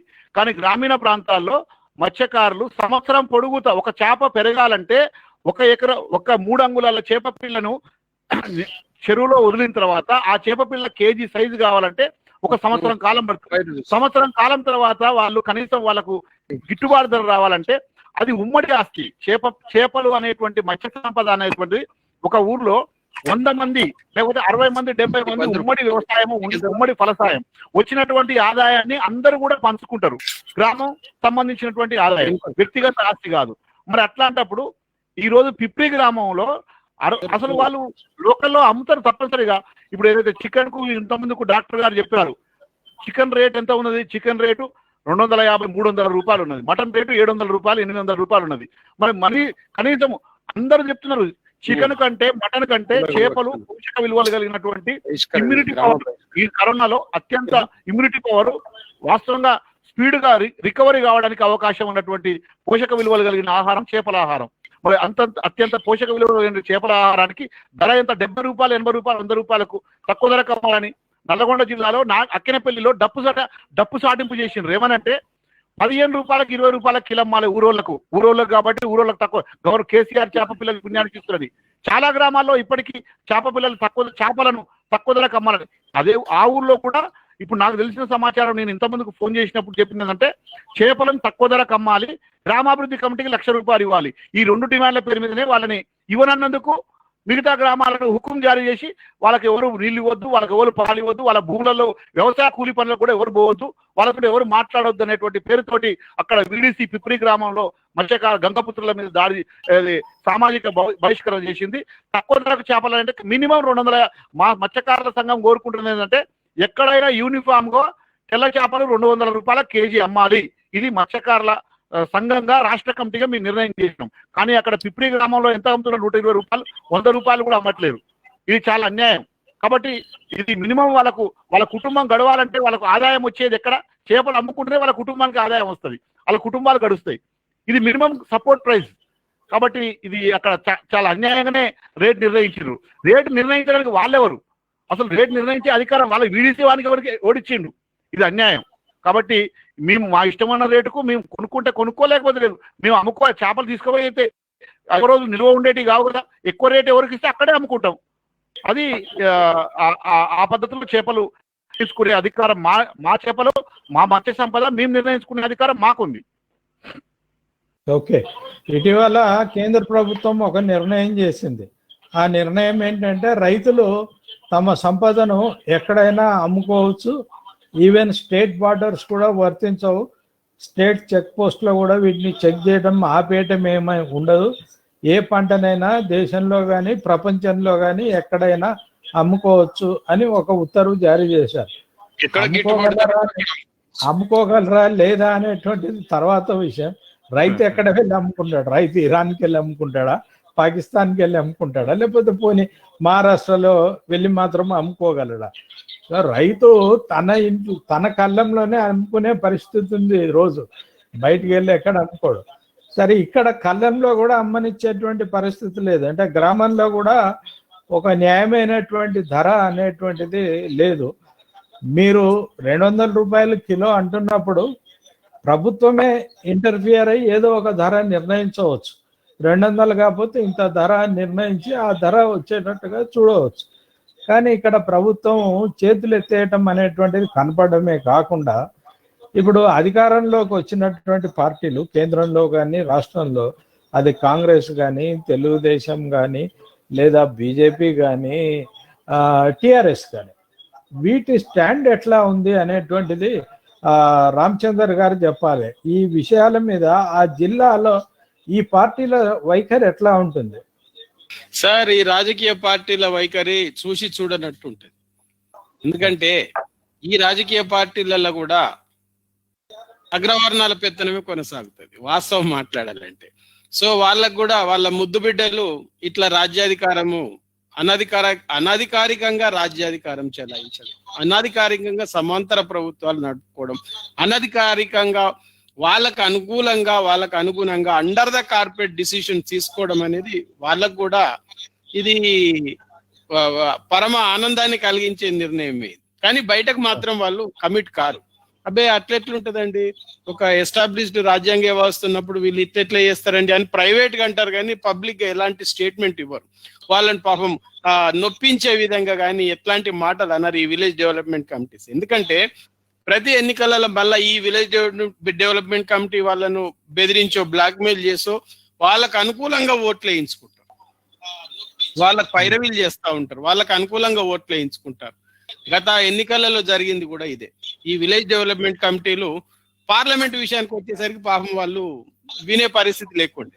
విలేజ్ డెవలప్మెంట్ కమిటీలు విభిన్నంగా ఆలోచించి మీ అందరికీ తెలుసు, ఈ నార్త్ తెలంగాణలో కొంచెం ఎదురు దెబ్బ తగిలింది టిఆర్ఎస్ పార్టీకి అంటే ఈ విలేజ్ డెవలప్మెంట్ కమిటీలు అప్పటికి కొంచెం వాళ్ళకు కొంచెం విభిన్నంగా ఆలోచించేసరికి ఇది కొంచెం టిఆర్ఎస్ ప్రభుత్వానికి ఇది చేదు గులికని. అంటే ఇదే పరిస్థితి దాపురిస్తుంది. టిఆర్ఎస్ వాళ్ళకి తెలిసి ఉంటది ఇదంతా వీడీసీలు వాళ్ళ ఒంటెద్దు పోకడ్ల పర్యవసానం మనకు ప్రభుత్వాలకు కూడా ఇట్లా ఏది మన ప్రతికూలంగా ఉంటదా అని కూడా వాళ్ళకి తెలిసి ఉంటది. కాబట్టి ఒక సందర్భంలో ఈ వీడీసీలు ఎవరి కొరకైనా వ్యతిరేకంగా ప్రజా వ్యతిరేకమైన నిర్ణయాలు ఎప్పుడైనా తీసుకోవచ్చు. ఇది ఎట్లా ఉంటది అంటే పాములు పెంచి పోషించినట్టే ఉంటది. కాబట్టి ప్రభుత్వాలు కానీ రాజకీయ పార్టీలు కానీ ఇప్పటికైనా కళ్ళు తెరిచి ఈ దుర్మార్గపు వీడీసీలను ధ్వంసం చేయాలి, నిషేధించి, ఎందుకంటే మనం గతంలో చాలా చూసాం వీడీసీలు తీసుకునే నిర్ణయాలు కుల పంచాయతీలల్లో ప్రైవేటు విషయాలలో జోక్యం చేసుకొని వారి నిర్ణయాలు తీసుకుంటే ఆ నిర్ణయాలకు శరాగతంగా పరిగణించిన వాళ్ళు ఆత్మహత్యలు చేసుకోవడాలు, అప్పుడు వీడీసీల మీద పోలీసులు వచ్చి ఉక్కుపాదం మోపి ఆ ఊరు వీడీసీ మీద ఉక్కుపాదం మోపి వాళ్ళని అరెస్ట్ చేయడాలు, వాళ్ళ మీద కేసులు పెట్టడాలు ఇట్లా కూడా అక్కడక్కడ జరిగాయి. కానీ ఎక్కడో ఒక దగ్గర జరిగింది. ముందే గనక ఈ కలెక్టర్లు కానీ ఎస్పీలు కానీ వీడీసీలు అక్రమము, ఇది అన్యాయము, మిమ్మల్ని మేము పనిష్ చేస్తాము, మీరు పిచ్చి పిచ్చి వేషాలు వేయకండి అని వార్నింగ్ కనుక ఇచ్చుంటే కనుక పరిస్థితి ఇంతదాకా రాదు. కానీ వాళ్ళకి ఏంటంటే లోకల్ ఎమ్మెల్యేల మద్దతు, ఆ జిల్లా మంత్రుల మద్దతు కూడా ఉండడం వల్ల వీళ్ళు ఈరోజు పెట్టిపోతున్నారు. కాబట్టి వీడీసీలు చేసే దుర్మార్గాలకు ఈ రాజకీయ పార్టీలు బాధ్యత వహించాలి, ఈ ప్రభుత్వాలే బాధ్యత వహించాలి. ఇది మీరు ప్రేక్షక పాత్ర వహిస్తున్న ప్రతికూల ఫలితాలు అనేది ప్రభుత్వాలు గుర్తించాలి. గుర్తించి తక్షణమే డ్యామేజ్ కంట్రోల్ ఎక్సర్సైజ్ చేసి ఈ విలేజ్ కమిటీలను రద్దు చేయాలి. ఈ సందర్భంగా సుందరయ్య విజ్ఞాన కేంద్ర వారు చక్కగా ఒక ఇనిషియేటివ్ తీసుకొని ఈ చర్చకు, ఒక మంచి చర్చకు తెరలేపిన సందర్భంగా వారికి కృతజ్ఞత తెలియజేస్తున్నాను. Thank you Vinay Kumar sir. మరో ప్రశ్న సార్, అది మీకే. ఇప్పుడు మీరు చెప్పిన దాని ప్రకారము ఈ వికాస్ దుబేలను ఈ 4 పార్టీలు సపోర్ట్ చేస్తున్నాయని అనుకోవాలి. కానీ భలే వర్డ్ కాయిన్ చేశారు వికాస్ దుబే అని. నిజంగానే వీడీసీలు వికాస్ దుబేలే. ఎందుకంటే ఆ విధమైనటువంటి పరిపాలన చెలాయించడం, పోలీసులు ప్రభుత్వము వాళ్ళకి అండగా ఉండటం అనేటువంటిది మనం ఈ దీంట్లో చూస్తున్నాము. ఈ ఇన్సిడెంట్స్ జరుగుతున్నప్పుడు ఒక వృత్తిని, ఒక కులాన్ని వాళ్ళు బహిష్కరిస్తున్నప్పుడు మిగతా కులాల నుంచి కానీ వృత్తుల నుంచి కానీ అసలు ఏ విధమైనటువంటి స్పందన ఉండదా? స్పందన లేకుండా ఎట్లా చేయగలుగుతున్నారు? ఏమిటి ఆ సాధనాలు, ఏమిటి ఆ ఇన్స్ట్రుమెంట్స్, ఏమిటి వాళ్ళకి? వీళ్ళు అదే చేస్తారు, వీళ్ళ గొప్పతనమే అది. వాళ్ళు ఏం చేస్తారంటే విభజించి పాలిస్తూ ఉంటారు. విభజించి పాలిస్తున్నప్పుడు పక్వన్ని మొత్తుతున్నప్పుడు వీళ్ళకి అంత తెలివితేటలే కనుక వాళ్ళు విలేజ్లలో ఎందుకు ఉండేవాళ్ళు అని అనిపిస్తుంది మనకు. వాళ్ళు ఎక్కడో అమెరికాలో ఉండేవాళ్ళు అంటే ఆ ప్రేక్షక పాత్ర వహిస్తున్న వాళ్ళని చూస్తే అనిపిస్తుంది. వాళ్ళు ఇంకెక్కడనో వేరే దేశంలోని ఇంకెక్కడన్నా మంచి ప్లేసులలో ఉండే వాళ్ళు ఏమో అంటే వాళ్ళు ఆ క్షణంలో విచక్షణ కోల్పోతారు, ఆ క్షణంలో ఆలోచించే శక్తి కోల్పోతారు. కోల్పోయి తక్కువందే కదా, ఇది మన దాకా రాదు కదా ఇట్లా అనుకుంటారు. రేపు తమ దాకా వచ్చిన తర్వాత అరే ఆ రోజు ఆ కులస్తులకు వచ్చినప్పుడు, మన తోటోనికి వచ్చినప్పుడు మనం రియాక్ట్ అయితే ఇవాళ మన దాకా వచ్చేది కాదా అనేది ఒక రకమైన ముందు చూపు అనేది కోల్పోతారు. కోల్పోయి ఏం చేస్తారంటే వాడిని ఐసోలేట్ చేస్తారు. ఈ విభజించి పాలించే కార్యక్రమంలో భాగంగా వాడిని ఐసోలేట్ చేసేసి వాళ్ళను టార్చర్ చేసి ఒకళ్ళు ఎంజాయ్ చేస్తూ ఉంటారు. ఎక్కడ ఎంజాయ్ చేస్తారంటే వీళ్ళ మధ్యలో ఏమైతుంది అంటే గ్రామంలో మనం గ్రామాలు అనుకుంటాం కానీ గ్రామాలలో ఉండే ఒక సంకుచిత్వము మనకు పట్టణాలలో కనిపించదు. ఇది నేను చాలా రచనలలో కూడా చదివిన, కాళీపట్నం రామారావు రచనలలో చదివిన, మన ఎవరు రావి శాస్త్రి గారి రచనలలో కూడా చదివిన. గ్రామస్తులు అమాయకులు అని అనుకోకూడదు. ఎప్పుడు వాళ్ళు చిన్న చిన్న విషయాలను పట్టించుకోకపోతారు అనేది ఈ మన పల్లెటూర్లలో ఇక్కడ ఈ వీడీసీలలో కూడా కనిపిస్తుంది. చిన్న చిన్న విషయాలలో వాళ్ళ మధ్యన పెద్ద పెద్ద పొరపచ్చాలు వచ్చే పరిస్థితి ఈ విలేజ్ డెవలప్మెంట్ కమిటీ పెద్దలు ఎవరైతే ఉంటారో వాళ్ళు క్రియేట్ చేసి కూర్చుంటారు. వీళ్ళందరూ ఆ ఉత్సులో పడిపోతారు. కాబట్టి మనము అంటే ప్రగతిశీలవాదులు కానీ ప్రజాస్వామ్యవాదులు కానీ గ్రామ స్వరాజ్యం కోరుకునే వాళ్ళు కానీ ఈ విలేజ్ డెవలప్మెంట్ కమిటీలను పూర్తిగా నాశనం చేయాలి, నిర్మూలించాలి, వీటిని బ్యాన్ చేయాలని మనం ప్రభుత్వం మీద ఇవి బ్యాన్ అయ్యేంత వరకు ఒత్తిడి తీసుకొస్తూనే ఉండాలి. Okay sir, thank you. ఇప్పుడు స్కైలాబ్ గారికి ఒక ప్రశ్న. మహారాష్ట్రలో ఈ వీడీసీలను రద్దు చేశారు చట్ట ప్రకారం అని చెప్పారు. సరే, రద్దు చేస్తూ చట్టము నిబంధన చేయవచ్చు, కానీ పూర్తిగా ఇవి రద్దు అయిపోయినవా? ఒకటి, ఈ రద్దు అనేటువంటిది ఎప్పుడు చేశారు, ఏ ప్రభుత్వం చేయగలిగింది? అక్కడ ప్రజా ఉద్యమాలు నిజామాబాద్తో పోల్చినప్పుడు ఈ వీడీసీలకు వ్యతిరేకంగా అంత గొప్ప ప్రజా ఉద్యమాలు అక్కడ వచ్చాయా? వస్తే దానికి ఉన్నటువంటి కారణం ఏంటి? వాళ్ళ ఇక్కడ విడిసి రూపము, అక్కడ ఉండేటువంటి కుల పంచాయతీ కాఫ్ పంచాయతీ, ఉత్తర భారతాన మొత్తం కూడా కాఫ్ పంచాయతీల రూపంలో జరిగేందుకు గాను ఆ రూపంలో వ్యవహారం ఉంటుంది. మహారాష్ట్రలో ఇప్పుడు ఉన్నటువంటి గవర్నమెంటే, బీజేపీ గవర్నమెంట్ ఉన్న ఆ గవర్నమెంటే విలేజ్ పైన ఆధిపత్యం చెలాయిస్తున్నారని చెప్పి గ్రామస్తులందరూ స్వచ్ఛందంగా సుమారుగా ఒక 1000 గ్రామాల్లో ఇలా ఉంటే ఎక్కడికెక్కడ ఒక మూమెంట్ అనేటువంటిది, ఇది అవకాశవాదంగా జరిగిన మూమెంట్లు కూడా కొంత ఉంది దాంట్లో. బీజేపీ ఉన్నప్పుడు కాంగ్రెస్ ఈ మూవ్మెంట్ లో పాల్గొన్నది, కాంగ్రెస్ ఉన్నప్పుడు బీజేపీ పాల్గొన్నది. ఆడ మూవ్మెంట్ నడవబట్టి సుమారు 10 సంవత్సరాలు అవుతుంది. కాఫ్ పంచాయతీలకు వ్యతిరేకంగా, బీడీసీలకు వ్యతిరేకంగా కూడా పెద్ద ఎత్తున ఫైట్ జరుగుతుంది. మధ్యప్రదేశ్ భాగం, మహారాష్ట్ర ఈ రూపంలో, యూపీ ఆ బార్డర్ లో ఉన్నటువంటి అనేక గ్రామాల్లో ఇవి ఉన్నది. మహారాష్ట్ర గవర్నమెంట్ అంటే ఉత్తర్వు ఒక విధాన పరంగానే ఒక, అది మనం జీవో అనలేము, లేకపోతే ఇంకోటి అనలేము, కానీ అది జారీ చేసింది. దాని ఇంప్లిమెంటేషన్ పార్ట్ ఇంకా కొనసాగుతున్నది. అదంతా సక్సెస్ గా అయిందా కాలేదా అనేటువంటి వివరాలను ఇంకా సేకరించాల్సి అయితే ఉంది. అది ఆ రూపంలో ఉంది. అయితే ఇంతకు ముందు మీరు ఒక ప్రశ్న రామచంద్ర గారిని అడిగారు. నేను దానికి చెప్పేది ఏమిటంటే, ఒక క్యాస్ట్ ను సాంఘిక బహిష్కరణ చేస్తే ఇంకో క్యాస్ట్ వాళ్ళు ఎందుకు అండగా నిలబడుతున్నారు విడిసి తోటి అనడానికి ఒక్క చిన్న మాట నేను మీ దృష్టికి తీసుకొస్తాను. మన ఆడియన్స్ అందరు కూడా వినాలి కాబట్టి. ఒకటి, ఫస్ట్ ఆఫ్ ఆల్ అన్ని కులాల్లో ఇద్దరిద్దరితోటి కమిటీ ఏర్పాటు చేస్తారు. ఆ కులంలో వాళ్ళందరూ మాట్లాడుకొని ఆ కులం నుంచి 2 ప్రతినిధుల్ని, ఆ కులం సంబంధించినటువంటి కుల పెద్ద మనుషులు 2 ప్రతినిధుల్ని పంపిస్తారు అక్కడ. ఈ డిఫరెన్స్ అర్థం కావాలి. ఇప్పుడు రాజశేఖర రెడ్డి గారి ప్రభుత్వం ఉన్నప్పుడు మొత్తం ఉమ్మడి ఆంధ్రప్రదేశ్ లో ఒక 5 గ్రామ పంచాయతీలు ఆదర్శ పంచాయతీలుగా ప్రకటించారు. ఈ ఆదర్శ పంచాయతీలలో మనం చూడాల్సింది ఏమిటంటే, ఒకటి గంగదేవిపల్లి, అది వరంగల్ జిల్లాలో ఉండేటువంటి గ్రామం. అదేవిధంగా మనకి అక్కడ ఖమ్మం జిల్లాలో తెల్దార్పల్లి ఉంది. అదేవిధంగా నెల్లూరు జిల్లాలో అలగానిపాడు ఉంది. అట్లాగే కర్నూలు జిల్లాలో ఒకటి ఉంది. అట్లాగే హైదరాబాద్ ఆనుకొని ప్రగతి నగర్ అనేటువంటి పంచాయతీ, ఇట్లా 5 పంచాయతీలు ఉన్నాయి. కానీ ఇక్కడ కూడా గ్రామాభివృద్ధి కమిటీలు ఏర్పాటు చేశారు. ఏమిటి గ్రామాభివృద్ధి కమిటీలకి ఆ గ్రామాభివృద్ధి కమిటీలకు ఉన్నటువంటి డిఫరెన్స్ ఏమిటి? ఇదిగో సాంఘిక బహిష్కరణ చేసి పెత్తనం చేయడం కోసం ఏర్పాటు చేసిన గ్రామాలైతే, గ్రామ ప్రజలందరినీ భాగస్వాములు చేసి అభివృద్ధిని కూడా అందరికీ పంచేటువంటి కమిటీలుగా అక్కడ ఏర్పాటు చేయటం అనేటువంటిది జరిగింది. మనం చూస్తే ఇప్పుడు నేను చెప్పిన ఆ రోజుల్లో 5 పంచాయతీలు కూడా ఎవరి ఆధీనంలో ఉన్నాయి అని చెప్పేసానంటే, వామపక్షాలు, అందులో సిపిఎం వాళ్ళ కంట్రోల్లోనే అప్పుడు ఆ ప్రభుత్వాలు ఉండేది. వాళ్ళు వేసింది ప్రజల్ని భాగస్వాములు చేయడానికి విలేజ్ డెవలప్మెంట్ కమిటీలు వేశారు. మనం చూసాం రాష్ట్రపతి అవార్డుని. అదేవిధంగా చిరంజీవి అక్కడికి వెళ్ళాం. ఎక్కడికి? మన గంగదేవిపల్లి, అక్కడ రాజమౌళి గారు, పూసం రాజమౌళి గారు సర్పంచ్ ఉండటం, ఇదని మనం చూసాం. అందుకని నేననేది ఏమిటంటే, ఈ అన్ని కులాల నుంచి ఎంపిక చేయటం ద్వారా వచ్చేటువంటి వాళ్ళతోటి ముందే దాంట్లో షరతులు ఉన్నాయి. షరతులను అంగీకరించి కమిటీలో జాయిన్ అవుతారు వీళ్ళు. ఏమిటా షరతులు అంటే, మనం చెప్పి కమిటీ నిర్ణయానికి విరుద్ధంగా వ్యవహరించిన ఏ కులాన్నైనా బహిష్కరించినప్పుడు ఆ బహిష్కరించినటువంటి కులం పక్షాన ఆ కులంలో పక్క కులం వాళ్ళు కూడా వాళ్ళకి సపోర్ట్ చేయకూడదు అనేటువంటి షరతు ఉంటుంది. కాబట్టి విడిసి యొక్క ఆదేశాలని అమలు చేసేందుకోసం మనం బహిష్కరించిన వాళ్ళకి వ్యతిరేకంగా మనం మిగతా వాళ్ళందరూ ఐక్యంగా ఉండాలి అనేటువంటి షరతు ఉంటుంది. షరతును అంగీకరిస్తారు ఫస్టే. కాబట్టి వాళ్ళు బహిష్కరించినప్పుడు వీళ్ళకు మద్దతు ఇస్తారు వాళ్ళు. అందుకనే మాదిగల్ని బహిష్కరించినప్పుడు మాలల్ని మద్దతుగా తీసుకోవటం, మాలల్ని బహిష్కరించినప్పుడు మాదిగల్ని తీసుకోవటం.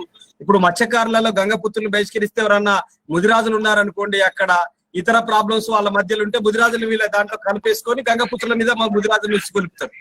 ఇదే జరుగుతున్నటువంటిది మొత్తం నిజామాబాద్ జిల్లాలో అన్ని చోట్ల జరుగుతున్నటువంటి ఇదే పద్ధతులలో ఉంది. ఉదాహరణకి ఒక అతను తాటి చెట్టు ఎక్కి కళ్ళు గీస్తాడు, గీత కార్మికుడు. ఆయన రోజు పొద్దస్తమానం చావుతో చెలగాటం ఆడతాడు.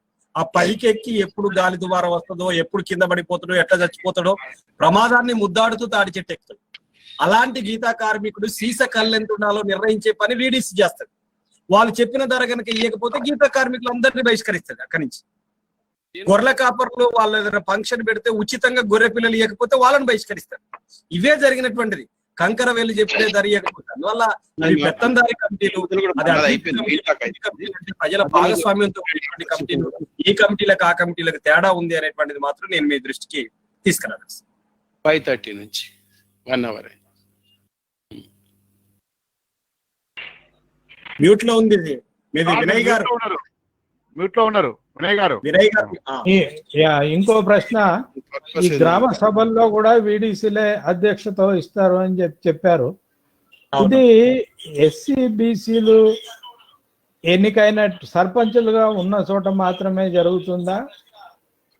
అప్పర్ క్యాస్ట్లు సర్పంచులుగా ఉండే చోట కూడా ఇదే పద్ధతిలో వీడీసీలు అధ్యక్షత వహిస్తారా?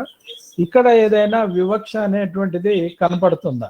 ఇప్పుడు మీరు చెప్పినటువంటి గ్రామ కమిటీలు ఏవైతే ఉన్నాయో, మీరు కొన్ని ఉదాహరణలు చెప్పారు 5, అక్కడ కూడా ఇదే పద్ధతుల్లో వాళ్ళు వీడీసీలు ఆ గ్రామ కమిటీలే ఈ గ్రామ సభలకు అధ్యక్షత వహిస్తాయా? నో, ఇప్పుడు నేను చెప్పిన ఈ 5 గ్రామాల్లో గ్రామ పంచాయతీ సర్పంచ్ మాత్రమే గ్రామ ప్రథమ పౌరుడుగా గ్రామ సభకు సర్పంచ్ మాత్రమే అధ్యక్షత వహిస్తాడు. ఎంపీటీసీ వేదిక మీద ఉంటాడు. నేను నిజామాబాద్ జిల్లాలో మొత్తంలో కాకుండా ఇప్పటి వరకు బహిష్కరించినటువంటి గ్రామాలన్నింటిలో కూడా గ్రామ సభలకి వీడీసీల అధ్యక్షత వహిస్తారు. ఇప్పుడు మారంపల్లి గ్రామంలో ప్రత్యక్షంగా నేను చూశాను, వీడీసీ కమిటీ అధ్యక్షుడే గ్రామ సభకి అధ్యక్షుడు. దాంట్లో దానికి ఎంఆర్ఓ వస్తాడు, గ్రామ సభకి ఎంపీడీఓ వస్తాడు, అందరూ వస్తారు, అధికారులు కూడా వస్తారు. అదేంటి సర్పంచ్ అంటే సర్పంచ్ని కూడా వీడీసీ అధ్యక్షుడు ఇంట్రడ్యూస్ చేస్తాడు. ప్రత్యక్షంగా నేను చూశాను మారంపల్లిలో. అట్లా బహిష్కరణకు గురైనటువంటి గ్రామాల్లో దాదాపుగా ఎస్సీ ఎస్టీ బీసీలు ఎక్కడైతే సర్పంచులు ఉన్నారో, అసలు గ్రామాభివృద్ధి కమిటీల యొక్క పెత్తనం అంతా వీళ్ళు ఎస్సీ ఎస్టీ బీసీలు సర్పంచులు ఎంపీటీసీలు ఉన్న చోటనే జరుగుతుంది. మీరు చూస్తే ఒక రెడ్డి లేదా ఒక వెలమ ప్రాంతంలో మనకి 3 తరగతులు అధ్యక్షగిరి కోసం ప్రయత్నం చేస్తున్న తరగతులు. ఒకటి రెడ్డి, రెండోది వెలమ, మూడోది గుడాటి కాపులో గోనె కాపులో. వాళ్ళు ఏ కాపులో కానీ కాపులు ప్రధానంగా ఈ గంగా నది పరివాహక ప్రాంతం కావటం వల్ల, గోదావరి నది పరివాహక ప్రాంతం కావటం వల్ల ఆంధ్ర నుంచి కూడా కొంతమంది వలసదారులు వచ్చినటువంటి తూర్పు కాపులు ఎవరైతే ఉన్నారో ఇక్కడ సెటిల్ అయి వ్యవసాయం మీద కూడా పట్టు సాధించారు. వాళ్ళు ఇవాళ గ్రామాల్లో రిజర్వేషన్లలో ఎస్సీ ఎస్టీ బీసీలు కనుక సర్పంచులు అయితే దాన్ని మేము కూడా కబ్జా చేసుకోవాలనేటువంటి ఉద్దేశంతో, ఇంతకుముందు సార్ చెప్పినట్టు సమాంతర పరిపాలన అందించాలనేటువంటి ఉద్దేశంతో వాళ్ళు ఇది చేపడుతున్నటువంటి పరిస్థితి ఉంది. అందుకనే అగ్రకుల పెత్తందారులు ఎక్కడైతే సర్పంచులు ఉంటారో వాళ్ళు ఉంటారు. ఎందుకంటే వాళ్ళని ఈ తరగతులు డామినేట్ చేయలేవు. అయినా వీళ్ళు ఒకవేళ ఒక ఊళ్ళో రెడ్డి సర్పంచ్ ఉన్నాడు అనుకోండి, ఆ ఊరు అభివృద్ధి కమిటీకి కూడా మరొక వెలమనో లేకపోతే కాపునో ఉంటారు. నాకు తెలిసి ఇప్పటి వరకు 200 గ్రామాలని మీరు స్టడీ చేయండి. ఆ గ్రామాల్లో చూస్తే వీళ్ళు తప్ప, ఈ తరగతులు తప్ప ఎక్కడన్నా కొన్ని చోట్ల 300 కాపులో అక్కడక్కడ ఎవరినైనా పెడితే నేను రేర్ చెప్పలేను. కానీ ఈ ఎస్సీలో ఎంబీసీలకు ఉన్నటువంటి గంగపుత్రులో లేకపోతే పద్మశాలలో ఇట్లాంటి వాళ్ళు ఎవరు కూడా చైర్మన్ అధ్యక్షులుగా లేరు. దళితులు అయితే ఇక అసలే లేరు. దళితులు అయితే ఎక్కడ ఒక అధ్యక్షుడైన దాఖలాలు లేవు ఆ మొత్తం నిజామాబాద్ జిల్లాలో. అందువల్ల మనం చూస్తే వీడీసీ కమిటీ అధ్యక్షుడిగా ఉన్నటువంటి వ్యక్తి ఈ రిజర్వేషన్ బేస్ మీద ఎన్నికైన చోట మాత్రమే అధ్యక్షత వహించారు. అక్కడ సర్పంచ్ ఆల్రెడీ రెడ్డి అయి ఉన్నాడు అనుకోండి, ఆ రెడ్డి అక్కడ వ్యవహరిస్తాడు. అందుకే వీళ్ళు బహిష్కరించినప్పుడు బీసీలు సర్పంచ్ ఉన్నారు. ఇది మారంపల్లిలో బహిష్కరణ కొనసాగుతున్న కాలంలో సర్పంచ్ ఎన్నికలు వచ్చినాయి. మళ్ళీ రెడ్డి సర్పంచ్ అయ్యాడు. రెడ్డి సర్పంచ్ కావడం వల్ల బీసీలు ఉన్నప్పుడు వీడీసీ కమిటీ అధ్యక్షుడు సభకు అధ్యక్షత వహించాడు. రెడ్డి సర్పంచ్ కాగానే మళ్ళీ రెడ్డి వచ్చి సభకు అధ్యక్షత వహించాడు. ఇది జరిగింది. అందువల్ల వాళ్ళ ఆధిపత్యం అక్కడైనా ఇక్కడైనా వాళ్ళదే ఆధిపత్యం. Okay, thank you. డాక్టర్ గారికి ఒక ప్రశ్న. ఇది ఎట్లా కనబడుతుందంటే, ఒకవేళ ఎమ్మెల్యే భార్య కనుక ఎమ్మెల్యే అయితే భర్త కూడా కొన్ని సమావేశాల్లో భార్యతో పాటు వెళ్ళి కూర్చుంటాడు. అక్కడ కలెక్టర్ కూడా నోరు మూసుకుంటాడు. ఎందుకంటే నీకేం పని ఇక్కడ, నువ్వు ఎమ్మెల్యే కాదు కదా అని అడిగేటువంటి ధైర్యం కలెక్టర్ కూడా చేయనటువంటి సందర్భాలు ఉన్నాయి. కింది లెవెల్లో ఈ ఎంపీడీఓలు అంటే ఈ మండల పరిషత్తు అధికారులు, ఎంఆర్ఓలు ఇటువంటి వాళ్ళు ఏం చేస్తారో, ఎంపీడీఓలు ఏం చేయగలరో తెలియదు. కలెక్టర్లు కూడా నోరు మూసుకొని కూర్చున్నటువంటి సంఘటనలు మనం చూసాం. అదే అంటే ఈ మహిళ అనేటువంటి వాళ్ళు కనుక ఎన్నికై ఉంటే భర్తలు వెళ్ళి కూర్చుంటారు, అసెంబ్లీలో మాత్రమే కూర్చోరు. ఎందుకంటే ఇక్కడ అందరికీ కనపడుతుందనో ఏమిటో తెలియదు. బట్ ఈ వీడీసీలుగా ఎవరైనా మహిళలు అధ్యక్షులుగా ఎన్నికైనటువంటి పరిస్థితి ఉంటుందా? మీకు ప్రత్యక్షంగా ఉంటారు కానీ తెలుసు కనుక మీరు లేదు చెప్పాలి. సార్, బీడీసీగా మహిళలు పెత్తనం చెలాయించే అధికారం మీకు మగ మహారాజులు వాళ్ళకి ఇవ్వరు. ఎందుకంటే ఈ 2 నియోజకవర్గాలలో ఆర్మూరు బాల్కొండ నియోజకవర్గాలలో గురడి కాపులు వీళ్ళు ఆధిపత్యం చెలాయిస్తా ఉంటారు. 2 ఎమ్మెల్యేలు కూడా, ఎమ్మెల్యే గాని మంత్రి గాని వాళ్ళు కూడా గురడి కాపు సామాజిక వర్గానికి చెందిన వాళ్ళే. కాబట్టి వాళ్ళ సామాజిక వర్గం వాళ్ళే ఈ వీడిసి అధ్యక్షులుగా చెల్లమని అవుతా ఉంటారు. వెలమలు తక్కువ. ఈ 2 నియోజకవర్గాలలో గురడి కాపులు ఎక్కువ ఉంటారు. ఆడవాళ్లకు అంత ఛాన్స్ లేదు, ఆశించకూడదు కూడా. మీరు అన్నట్టు ఇప్పుడు సర్పంచ్ భర్త, మహిళా సర్పంచ్ భర్త, మహిళా మండల అధ్యక్షురాలు భర్త, మహిళా జడ్పీ చైర్మన్ భర్తలు కూడా పెత్తనం చెలాయిస్తుంటే చూసినాం. ఇక నిజామాబాద్ అర్బన్ కి అయితే మహిళా మేయర్సే కానీ వాళ్ళ భర్తలే ఎక్కువగా పెత్తనం చెలాయిస్తా ఉంటారు. ఇది వాస్తవం, ఇది అందరికీ తెలుసు. ఇప్పుడు కూడా పరిస్థితి అదే ఉన్నది, భర్తలే చెలాయిస్తా ఉంటారు. ఉత్సవ విగ్రహాల్లాగా వాళ్ళను ఏదన్నా అధికారిక కార్యక్రమాలు ఉన్నప్పుడు వాళ్ళని ముందుకు నూకి కొంచెం ఒక గజం దూరం వెనుకనే ఉంటాడు. అంటే ఇట్లాంటి ఆ మహిళా అది ఎవరైతే రాజ్యాంగ శక్తి ఉందో ఆమె వెనుక ఈయన కనబడుతూనే ఉంటాడు, ఫోటోలో కూడా కనిపిస్తూనే ఉంటాడు. సో ఈ పరిస్థితి, ఈ దారుణమైన పరిస్థితి ఇప్పటికీ ఉంది. లాలు ప్రసాద్ యాదవ్ రబ్రీదేవిని పెట్టుకొని ఎట్లా రాజ్యం వెళ్ళాడో ఈ రోజు ఈ తెలంగాణలో కూడా మన మగ మహారాజులు ఏమంతా వెనక్కుపోలేదు, వాళ్ళు కూడా చాలా అప్డేట్ అయి ఉన్నారు. కాబట్టి ఈ దురదృష్టకరమైన పర్యవసానం అనేది ఇంకా కొనసాగుతుంది. చాలా సిగ్గుచేటు ఇది. మనం ఎంతో ముందుకు పోయినామని అనుకున్నాం, ఏదో యుగంలో ఉన్నామని అనుకున్నాం, ఎంతో అభివృద్ధి జరిగిందని అనుకుంటున్నాం. ప్రత్యేక రాష్ట్రం వచ్చినాక ఇంకే ఏమేమేమో అనుకున్నాం. ఏమేమి అనుకున్నా కానీ అందరి అధికారాలకు కత్తెర ఉన్నది. మళ్ళా అదే కుల ఏదైతే దురహంకారం ఉందో, కుల దురహంకారమే ఈ రోజు పేద ప్రజల్ని పాలిస్తుంది.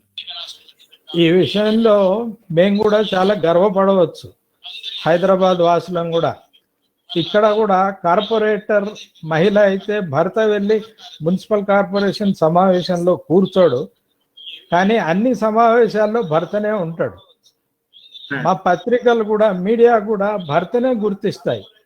వాడికి దండలు వేసినప్పుడే మా మీడియా కూడా ఆ ఫోటోల్ని పబ్లిష్ చేసి ఫలానా కార్పొరేటర్ భర్త అని రాస్తుంటాం. ఇది సిగ్గుపడాల్సినటువంటి విషయము. కానీ సో ఏదైనా అది హైదరాబాద్లో కూడా అతీతమైనటువంటిది కాదు. ఈ మొత్తం వీడిసి వ్యవస్థలో పెత్తందారుల పెత్తనం, మీరు అన్నట్టు అగ్రకులానికి సంబంధించినటువంటి వాళ్ళ పెత్తనంతో పాటు మగ పెత్తనం అనేటువంటి అంశం కూడా ప్రధానంగా మనకి కనిపిస్తుంది. ఏమైనా ప్రభుత్వాలు ఒకవేళ ఆ మంత్రులు అక్కడి నుంచి చాలా మంది మంత్రులు చాలా ఇంపార్టెంట్ పొజిషన్స్ లో వచ్చారు. ఇప్పుడు కూడా చాలా ఇంపార్టెంట్ పొజిషన్ లో స్పీకర్ గారు కూడా అక్కడి నుంచే ఉన్నారు. సో అయినా కూడా ఈ విధంగా నడుస్తుంది. మనకు మొదటి నుంచి కూడా రాజారాం దగ్గర నుంచి డి శ్రీనివాస్ వీళ్ళంతా చాలా ఇన్ఫ్లుయెన్స్ కలిగినటువంటి నాయకులు. మన సురేష్ రెడ్డి వీళ్ళంతా కూడా, అంటే సంతోష్ రెడ్డి వీళ్ళంతా కూడా ఇంత పెద్ద వాళ్ళంతా వచ్చారు. కానీ వీళ్ళు ఏమీ చేయలేదు. మరి చేయకపోవడం వెనుక మీరు అన్నట్టుగా కొల్యుడై ఉన్నారా ఎట్లా అనేటువంటిది మనకు వాళ్ళే నిర్ధారించుకోవాలి, వాళ్ళే పరిశీలించుకోవాలి, ఆ నాయకులే పరిశీలించుకోవాలి. అదేవిధంగా ఈ ప్రధాన పార్టీలకు సంబంధించినటువంటి నాయకులు ఇప్పటికైనా బయటకు వచ్చి కొంచెం ధైర్యం చూపి ఈ విషయాల మీద కనీసం తమ స్టాండ్ ఏమిటో చెప్పాలి. అదేవిధంగా కలెక్టర్ కూడా చేతులు ముడుచుకొని కూర్చోకూడదు. ఆయన తనకున్నటువంటి అధికారాలని, చట్టబద్ధమైనటువంటి అధికారాలని ఉపయోగించి ఈ వీడిసి వ్యవస్థ అనేటువంటిది లేకుండా చేయాలని చెప్పేసి ఆశిద్దాము.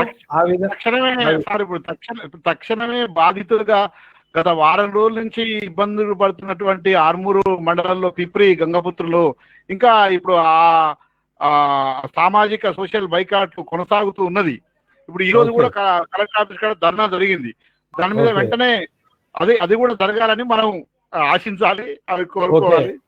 అది కూడా పరిష్కారం కావాలని కోరుకోవాలి. అసలే కరోనా పీరియడ్ లో వృత్తిదారులు మొత్తం ప్రపంచమంతా, దేశమంతా వృత్తిదారులు చాలా సమస్యలను ఎదుర్కొంటున్నారు. భూములు ఉన్నటువంటి రైతులకి వాడు సేద్యం చేసినా చేయకపోయినా ఈ ఆ రైతు బంధు అమౌంట్ వాళ్ళకి అందుతుంది. కానీ వృత్తిదారులకు ఏ విధమైనటువంటి సహాయము లేదు. అదేవిధంగా కూలి చేసుకొని బ్రతికేటువంటి దళితులకు, గిరిజనులకు కూడా ఏ విధమైనటువంటి సహాయం ప్రభుత్వం నుంచి అందడం లేదు. నిజంగా మోడీ వామపక్షాలు అడిగినట్లు, సిపిఎం అడిగినట్టు నెలకి 7,500 రూపాయలు చొప్పున ప్రతి కుటుంబానికి ఆదాయ పన్ను పరిధిలోకి రానటువంటి కుటుంబాలకి కనుక ఒక 6 నెలల పాటు ఆ డబ్బు ఇచ్చుంటే ఇంత పరిస్థితి ఉండేటువంటివి కాదు. ఇప్పుడు ఇంత దారుణమైనటువంటి పరిస్థితుల్లో మళ్ళీ ఈ విధమైనటువంటి వీడీసీల పెత్తనం అనేటువంటిది వృత్తిదారులని, కూలీ చేసుకొని బ్రతికేటువంటి వాళ్ళని మరింత ఇబ్బందులు పెడుతుంటుంది. ఈ విషయాన్ని ప్రభుత్వము, ప్రధాన రాజకీయ పార్టీలు అర్థం చేసుకోవాలని, అర్థం చేసుకుంటాయని ఆశిస్తూ మీకు, మీ ముగ్గురికి, డాక్టర్ గారికి, బాలకృష్ణ గారికి, శైలాబ్ గారికి, ఈ కార్యక్రమాన్ని చూస్తున్నటువంటి వీక్షకులకు అందరికీ నమస్కారం తెలియజేస్తూ ముగిద్దాం. Thank you sir. సుందరయ్య విజ్ఞాన కేంద్రానికి మరొకసారి thank you Vinay Kumar sir. అట్లాగే స్కైలాబ్ బాబు, బాలకృష్ణ బ్రదర్, కామ్రేడ్ బాలకృష్ణ గారికి కూడా థ్యాంక్ యూ. Thank you. ధన్యవాదాలు.